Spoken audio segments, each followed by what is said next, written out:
This is how I make my cornbread, and it is so easy. I use the Jiffy cornbread mix. So I follow the box instructions and is 1 egg per box. So since I'm using 2 boxes, I'm going to use 2 eggs. And then it says 1/3 cup of whole milk. And I'm going to replace it with buttermilk and spice it up and bring it up a notch a little bit. Then I'm going to also add some butter. So I did unsalted butter and I did half of a stick and I melted it up, incorporated everything. I like to do my wet ingredients first. Then I added some honey because we're gonna do honey cornbread.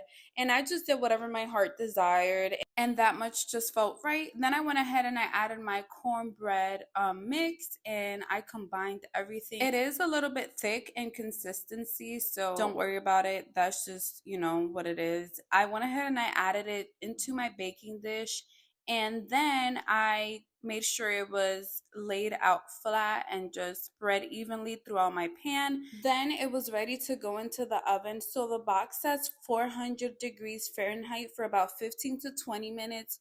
In my oven, it took about 25. So I'm going to start off with my sauce because I'm going to do a honey glaze.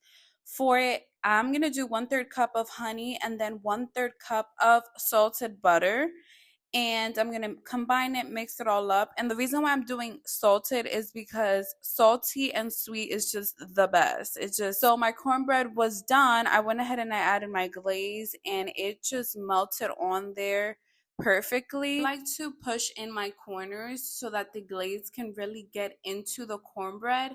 I also poked a little bit of holes so that it can also get into the cornbread as much as possible. And it was just so good. It was the perfect salty and savory and sweet. It was a 10 out of 10. Thank you so much for watching. See you later.